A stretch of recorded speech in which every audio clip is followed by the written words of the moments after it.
everyone. I'm Guadalupe. I'm head of marketing and e-commerce. And essentially, I lead e-commerce and omnichannel marketing strategy. And I have a background experience in performance marketing and transformation. Through my career, the main focus has been business growth, and I've been doing this leading marketing teams and using so working with and actively advising several SMEs in the digital journey. Is it? Is it okay? Yeah. So in today's session, we're going to talk about operations, which was touched on before. And we are going to talk about how we travel this program, and why we think about operation, we think about risk, especially for SEO, and how can we make this to become an opportunity for growth. So why migrations matter is essentially because this is not only an SEO project, it's not a web development project, but it is a business entire project. So it is important to keep in mind that without a web migration, this will impact directly many care about for your business, principal development. But it will also impact the way that your customers interact with the brands, your brand reputation, the way the customers find your website, essentially the user experience overall. Migrations are usually clear. There are reasons for it. If you haven't done migration yourself, or if you are not familiar with it, it will only take you to do a quick Google search to find out that there are clear for reasons. Normally, migrations are associated with ranking drops, traffic drops. You can expect finance things to be there as well, the impact on revenue, and overall marketers are dreaded by migration because you anticipate the amount of work that it will take, you know the retention costs. And it's very common that people don't really want to embrace it with the best mindset. However, today we're going to talk about why they can be seen as an opportunity and how you can approach this as a really growth opportunity for business. The reason why website migrations usually go wrong is not necessarily for SEO specific metrics. So when we think about migration, we will think about ranking for SEO specific metrics. However, the reason why they go wrong is usually associated with a knowledge gap or skill gap in your team that you might have not anticipated, a lack of preparation, lack of knowledge of how to handle it, and most importantly, missing expectations across your business. So what we see with migration is that normally an SEO team or marketing team or commerce team might expect at least a short-term drop. You are expecting to see an impact. While your finance team might expect nothing at all, and they might be even reluctant to forecast for the drop. And your IT or developer team might be just wanting to get things done, to crack out the project and move to the next one.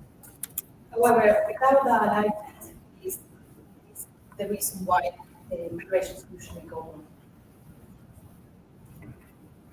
So today we're going to talk about a case study of basic flooring, where we have the ambitious project of going for a dual-site migration for two of our brands at the same time, with the goal of not only surviving and preserving, but also scaling growth. And spoiler alert, the outcome was successful for both programs.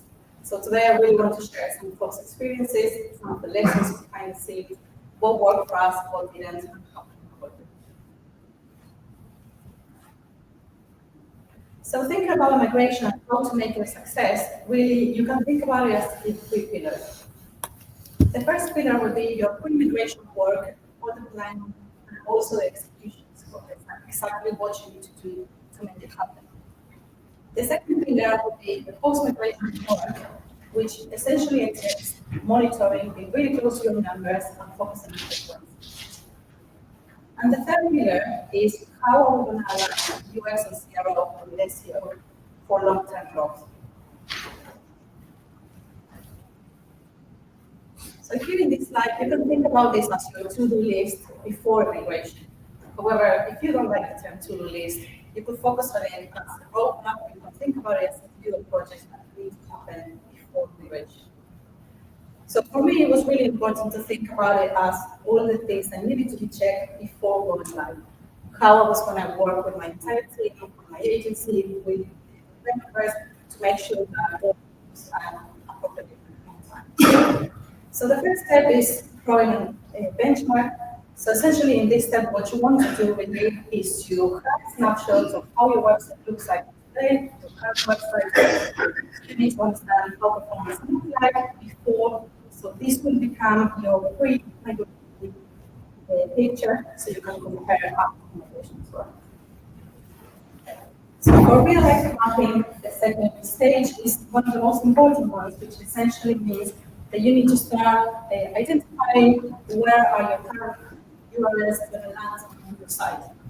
And so this is essentially like moving houses. You don't change your address, you are not going to receive your mail at the right time. So essentially what we need to do is make sure our customers, the users, and Google are looking for us, they are providing us the right URL.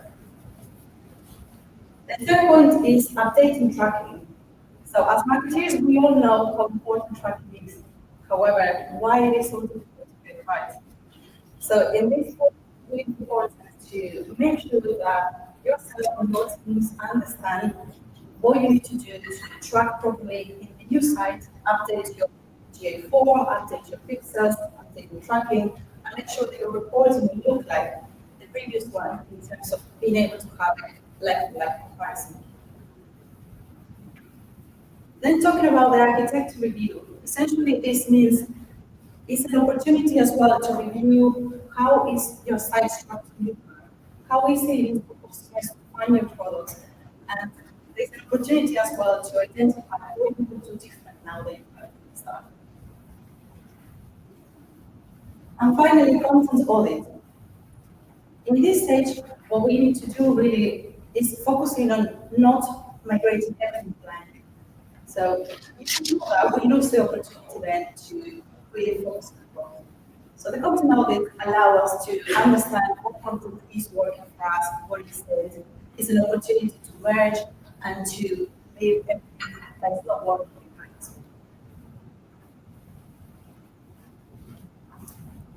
Equally important to all your to-do list is setting business expectations. The first thing is making sure that before the migration starts, you define what are your KPIs to measure success, what success looks like for you. And this will vary business across businesses, and it's not a recipe, unique recipe that you can apply across everything. In our case, we have two brands of the flooring industry, and so we do have similar approaches. In our case, we took yes. However, if you are working in different industries or with different clients, the approach will vary slightly. It is important that we consider not only sessions and KPI, which is what people normally think of when we talk about SEO, organic traffic, but also to think about why you migrate in the first place. Surely you're not migrating because you want traffic. You're migrating because you want revenue. You're migrating because you want to offer customers a bigger experience, a better experience. And the better is finding growth. So make sure that you're choosing your KPIs that work for you. These KPIs, to give you an example, could be revenue, AOV, conversion rate, sessions to active users, any micro conversions that is relevant to your business. So, for example, in our cases for the company, we also measure samples, which is the pre-sale conversion, where it's similar to a lead generation strategy as well.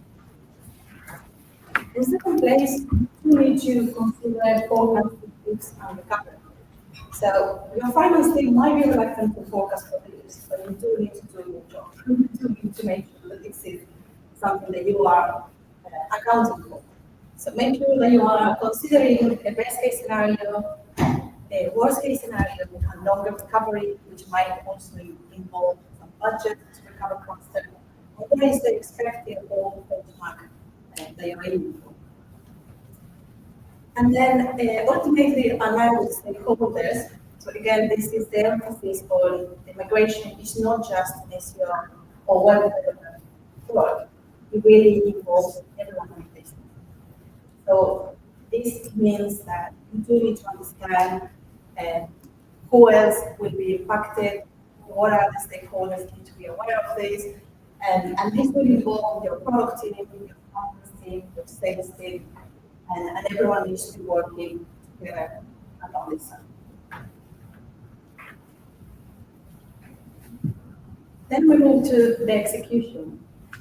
During the execution, you will try to make sure that the communication is key during this process. Everyone needs to be aware in advance of when are you going to plan to actually press the launch button.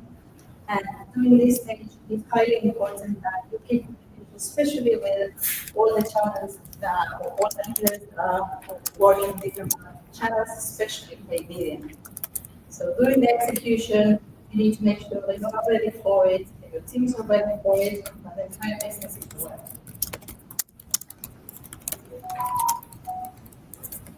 So for the post-migration, the second pillar of success, what we do in this stage is we encourage you to access the numbers, essentially.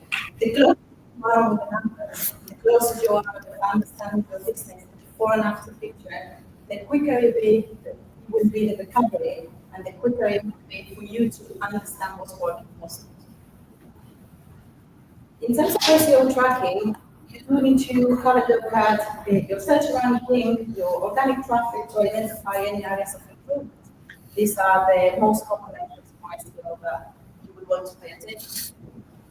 However, you do need to keep in mind that before the migration, you use them for working for success.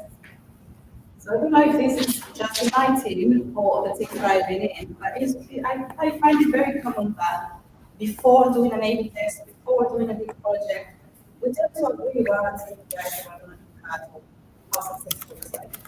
Then when we're in the middle of doing it, people tend to forget about our loss, or we tend to get distracted with it, and we start looking at other things rather than what we said we're going to do. So here it's important that we keep an eye on those metrics that we said that were going to be the most important ones for us, and the micro conversions we do want to keep an eye on. And we monitor them very closely, especially the first few weeks after the migration. We also need to keep an eye on the technical side of things, which involves site speed, functionality for SEO, to ensure that we are offering a seamless experience for our customers.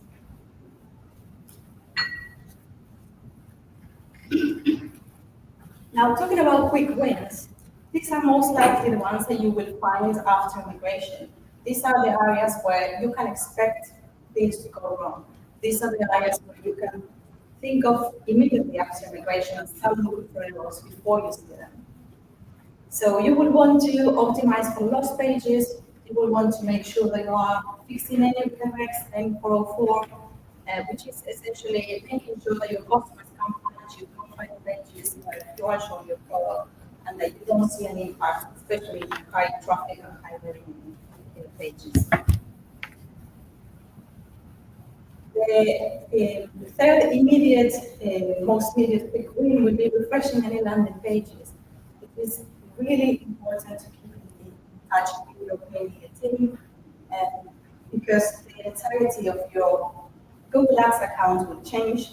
You will need to make sure that your new landing pages make sense for your system structure. You might need to make some changes in your campaigns, and it's highly important that your paid media team or your PPC team are working really closely with your e-commerce team and web development team. And ultimately, paid media support. If we're anticipating a drop in traffic, if we know organic will be impacted at least in the short term, why wouldn't we plan for an extra spend to compensate? Why wouldn't we align with our other marketing channels? So this point really is to make sure that you take it as an opportunity to scale your PPC as well, an opportunity to talk with your team that are working on email marketing, for example, that are working on SMS campaigns, and making sure that if you are expecting to see a dip in traffic, you can compensate fully by consuming channels. This is the beauty of having an omnichannel strategy as well. I'm sure with your businesses or your clients, none of them are relying only on one or two channels. All of them will have a strategy that goes a bit broader across different channels. So this is an opportunity to consider that, to also budget for extra spend in BBC for a short period of time while you recover as well. And the third pillar of success has to do with the long-term planning, has to do with the long-term strategy to align UX and CRO for SEO success. So here, the main point is that really strategy and all your SEO actions to make sure that you don't drop traffic, you do recover quickly. This is an acquisition strategy. Everything you do for SEO is to drive customers to the website. Same way that you do it with your other marketing channels, with your PPC channels or your email channel. You want to bring in customers to the site. However, without a CRO and UX strategy, you are not going to convert those customers to the extent that you could. So this is important to highlight that. I'm sure most of you will be aware of this already, but essentially is still the SEO strategy as an acquisition strategy and the CRO strategy as a conversion strategy as you can imagine. So both are equally important and they do need to work together to make sure that you are scaling growth. So a CRO testing strategy is key for the long-term performance of your website.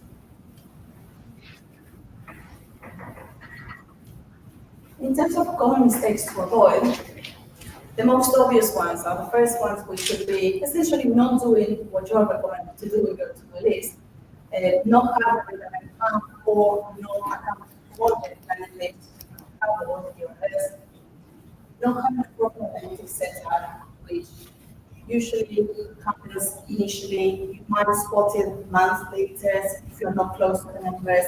So it's making sure that from the get-go you do have the right analytics set up, and if you don't, you are prepared to work quickly on it to fix it. Having a realistic expectation for recovery, and this has to do with communicating that these things do take longer, and where maybe the pressure of finance team wants you to cover in the first week. And it is important to align and to make sure that everyone understands what is the longer term game that we're playing here. Misalignment with stakeholders is exactly that as well, making sure that you are communicating with everyone. For example, you do need to keep in mind that if your online channels will be impacted in the short term, then what that means for your offline channels, for example, what that means for your customer service team, and make sure you are accounting for it as well. And then ultimately ignoring other significant business changes as well. So here it's important to remember that a migration project is not an A/B testing environment.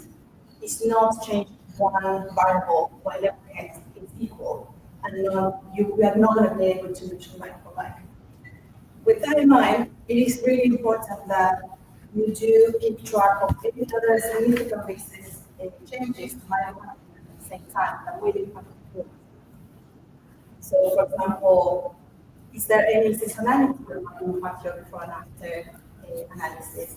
Are there any business changes, challenges in other departments? Are there any expected drops based on a promotion or expected increases based on a promotion? So it's just keeping in mind what else could be happening that will impact the numbers as well.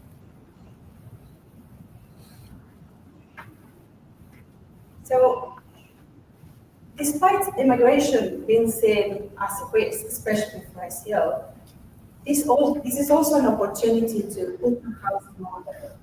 And we, as a growing company, we started to think about it in a playful way as a renovation project. What about if we think about it as individual homes that we want to improve and we want to do individually that need to happen across the top. So this is an opportunity really to clean your content and to do in this audit process to make sure that you understand what works, what doesn't, and really doing this process of migration, what you learn about your own website, what you learn about your historical content that maybe was there 20 years ago when someone starts the website. And you learn so much of those works or concepts. And this is an opportunity to leverage those learnings and to make it, to put it to work in the website. Improving UX, this is also an opportunity to remove any duplicates, updating outdated pages, and focus on what truly adds value. And ultimately, enhancing SEO. This is also an opportunity to fix any technical errors and any issues that you might identify in the architecture. And it's an opportunity to make sure that your products are as discoverable as they could be, that you're not adding unnecessary layers to version, and to revisit what the website map looks like and what the people looks like. So now the exciting part about migration results. To put it a bit in context, I did mention we are a foreign company. We have 3 different brands, and for this project, we focus first on migrating 2 from retail brands, which I'm going to present results now. We also have a trade website that we also migrated 6 months after, which I excluded from this presentation because it's been more recent. And here we can talk about 2 different brands, 2 different scenarios with 2 different challenges and similar results. So let's call it website A. This is our website you can find direct, which in this case, the results that we've seen after a year of migration, essentially we've seen an increase in revenue of 9% year-over-year. We've seen an increase in conversion rate of 60% year-over-year, and also an increase in active users. In this case, we decided to focus more on active users than sessions to track to consider our KPIs. And despite our conversion rates, we do consider them based on sessions and based on active users. And so we have those go. And as we said, for our businesses, revenue is still the main metric. And bringing the business owner or bringing your CEO an impressions metric or traffic metric doesn't really mean much to them. And you do need to bring it out to our mistakes, essentially. So for this website, these are the results after a year, and I will give you a bit of context in how the journey looked like as well. So initially, we've seen in the first 2 to 3 months, we've seen a drop in sessions initially, and we started seeing the increasing conversion rate pretty much after, and the numbers initially actually look much more significant. We had some months, so year-over-year monthly videos that came to a 90% uplift at times. And obviously, this now looking at longer term, it is accounted for the initial drop. So you can anticipate there's going to be a drop. But this year is also to put into context that you can be optimistic about a long-term view and what the results could look like as well. Now, website B had different challenges. So for website B, you can see the first number should be red actually in that circle, and we see it's a 29% drop in users, which, as you can imagine, it was pretty drastic at the time, and it generated quite a lot of uncertainty and quite a lot of doubts about what we were trying to achieve. And those positive numbers here with conversion rate and revenue didn't look great the first months. Those numbers were a bit challenging the first, again, 2 to 3 months. However, conversion rates and revenue increased massively. You can see now here they increased 4% for conversion rate and 36% for revenue. But what happened with active users? So, as I said at the time, it was quite stressful, as you can imagine, when all your numbers look red initially, and you don't really know why these users are or activities are dropping to this extent. So again, digging into performance and getting much closer into what was going on, this seems very unusual with traffic drops, especially considering our experience towards A. we remember that, as I said, so many things happening at the same time and spinning plates at the same time. It is easy to forget attention tracking. There are other things that are happening in business. So digging into performance, we identified that the drop in sessions and in active users wasn't a direct impact of our migration, but it had to do with a different big change that happened at the same time, which was the product range reduction. So at the time, our product team did a commercial analysis of similar to what we discussed before, but going on a different direction, or to explain of expanding range. And our team reduced the range, considering for software and software that we can lower the sales in this month. And they reduced it based on revenue-only figures, which was a very good decision based on commercial point of view or based on revenue. However, what wasn't accounted for, the impact that this was have in sessions.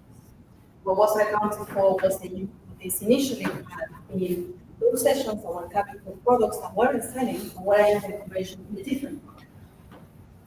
So it is important here we identify this as a gap in communication across the teams in terms of something that makes sense for one team might be challenging for others. How do we communicate? How do we make sure that something that has commercial sense here might not have commercial sense there? How do we make sure that we're talking to each other? So this experiment really put us very closely with the teams, and it also, at the back of this, we also started tracking absolutely everything that we spoke about, and everything individually, but we weren't communicating with each other what were these changes of these things. And so essentially the product range reduction accounted for around 46% of our orders, which, as you can imagine, had a huge impact and could have had even larger impact.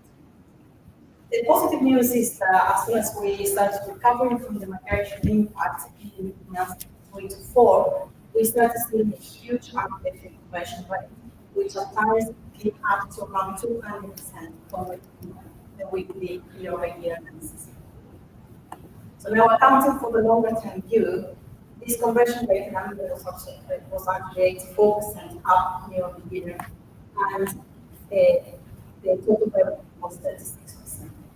So we have two different runs, two different stories, two different challenges, and still really positive results.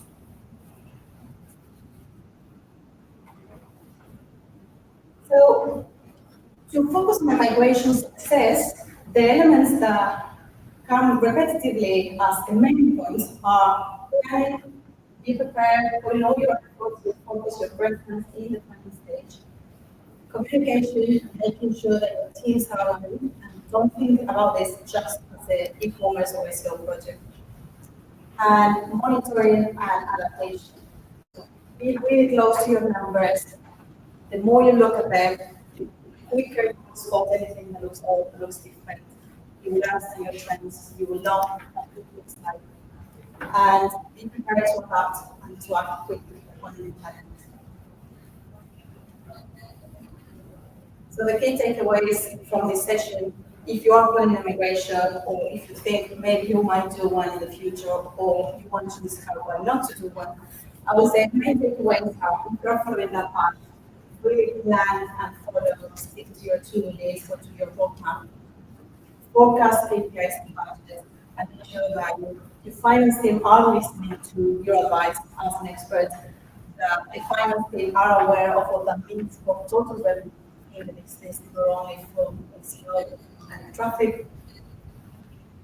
They are monitoring performance post migration, especially in the first few weeks. You need to be daily on it. Be prepared to act on quick wins. Keep in mind that SEO and CRO work together for scaling growth, and ultimately collaboration is key. Thank you.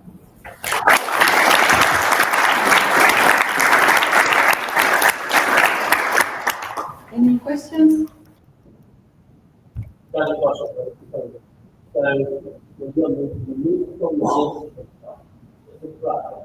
We moved from a customer's website in one, and the other one was connected. Okay. So I'm finding right now very how many SKUs do you have? So we have between probably around 3,000. I'm finding right now the difficulty with Shopify to index the pages. So it's all on the sitemap, but when you look into that, like for example, I'll apply 200,000 SKUs. Half of them just not in Google Index. I mean, from Google Search Console, do you see a similar problem on your setup? And so I think initially there were some pros and cons of why to move to Shopify, and this came out as one of the reasons why we might not want to move to Shopify. We're not seeing that problem, to be honest. I think what we're seeing is we do have some challenges with reporting overall and with the Shopify analytics side of things, but not necessarily with the indexing and the search console side. What's your takeaway on ChatGPT? Are you testing something to run on ChatGPT? Yes, we're definitely using ChatGPT. We at the time of migration we weren't using AI more than see copy here and there variations. We were using it after this specific project. But now we definitely use it as part of our SEO strategy. We do humanize everything that we do with ChatGPT or alternative. We do have the paid version as well, which we are leveraging mainly to quickly understand performance as well. So there's only, even if you have the best analytics people in your team, there will still be a challenge to how quickly they can produce things that you need them to produce, for monthly reporting or things like that. So we definitely leverage it now in the last few months to understand some of the things that we're saying. Good, thank you. Great talk.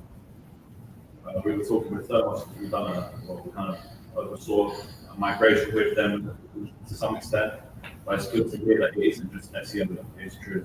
It's about CRO, it's about the customer journey, customers in particular, who were potentially being used to a certain site and now changing, so there's a lot to consider. What I'll say, if there was anything that you could change in the process of what you've done in these migrations, what would it be? I would say the main thing will be, now that I'm showing it as best practice to keep everyone involved, we didn't do it. And that's something that you can see in the example that I shared. That's something that we definitely were pushed to go into that direction. And that's something that I'm sharing now in terms of, if you do it from the beginning, you will avoid some of the mistakes we did.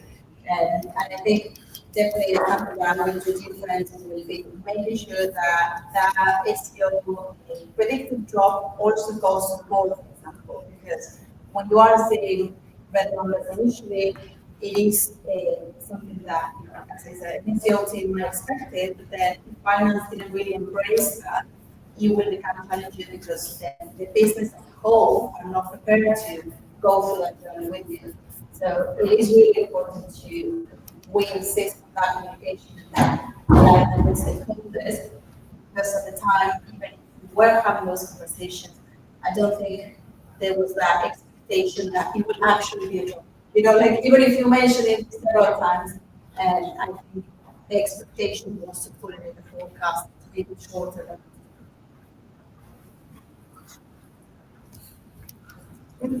Did you have Google Shopping listings that you used to migrate? Yes. So most of one of our brands, very different strategies, with option example B or brand B, and most of our web traffic comes from organic, and in web A, most of our traffic comes from paid. And what doesn't come to paid from paid, it's highly impacted by our paid activity.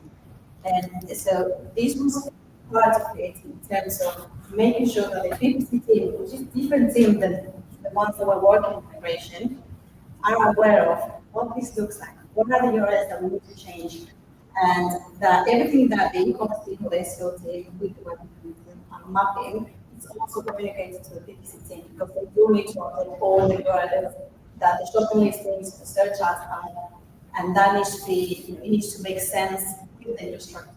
So what we have, for example, from PPC accounts was initially the first change was just updating URLs to the new ones. Like existing, that's what we're going to do. And obviously, when you actually press the launch button, you realize, well, this is maybe not the best URL for this user. You start seeing, if you are close to the numbers, you will start identifying.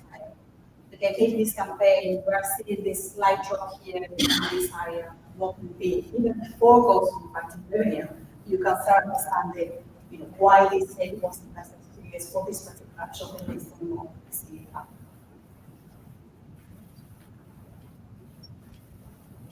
Any other questions? I think we're good to go. Let's have a big round of applause.